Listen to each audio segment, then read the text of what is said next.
Magandang araw, Lubowans. Narito na ang mga latest mula sa Bayan ng Lubo. Ito po ang Lubot ang Lao TV News Update. Tuloy-tuloy po ang isinasagawa nating pamamahagi ng bigas sa iba't ibang barangay dito sa Bayan ng Lubo. Noong Martes, June 11, 697 na pamilya sa Barangay Malibrigo ang tumanggap ng tigli 5 kilong bigas, habang nitong Huwebes, June 13, 809 na pamilya sa Barangay Banalo at 744 na pamilya naman sa Barangay Lagadlarin na naging recipient ng rice distribution.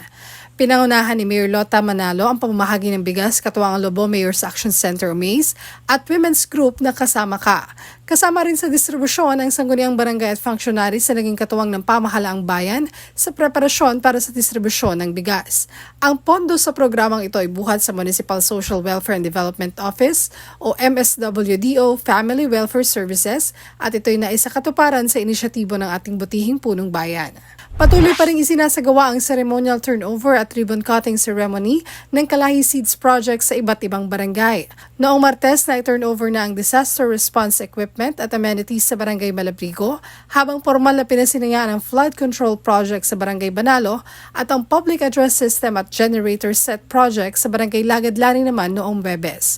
Pinangunahan pa rin ng ating masipag na punong bayan, Mayor Lota Manalo, ang mga pagtitipon katuwang si Kalahi Seeds Area Coordinator Ana Camille Pantoja na dinaluhan ng sangguniang barangay, functionaries, kasama ka-members at volunteers, kung saan isinagawa rin ang paggagawad ng sertipiko ng pagkilala sa mga volunteers na tumulong para maitayo ang nasabing proyekto. Ang programang ito ay sa pagtutulungan ng Kalahi Seeds at ng lokal na pamahalaan kung saan layong bigyan ng kalayaan ng mga barangay na pumili ng proyektong angkop sa kanilang lugar. Nagsagawa naman ng ilang public hearing ang sangguniang bayan nitong Martes kaugnay sa panukalang ordinansa ng paglalagay ng teen health kiosk at panukalang ordinansa hinggil naman sa regulasyon ng pagbebenta at paggamit ng sigarilyo at vape.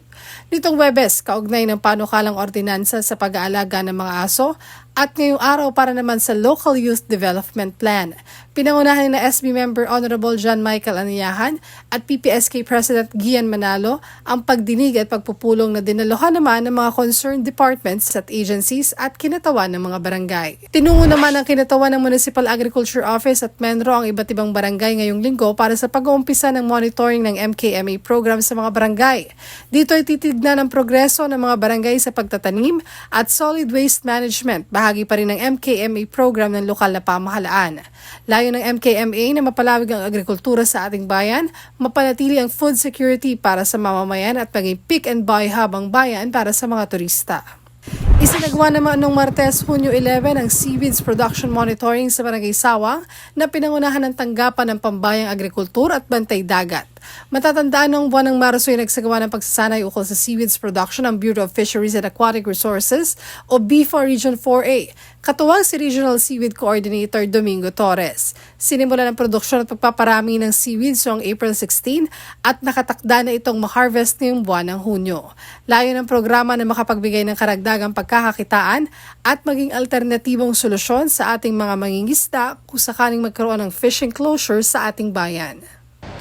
At yan po ang mga latest na balita buhat sa Bayan ng Lubo. Para sa iba pang updates, maaari niyong i-follow ang ating official social media pages. Ako po si Angelica Tienza Romero at ito ang Lubot ang Lao TV News Update.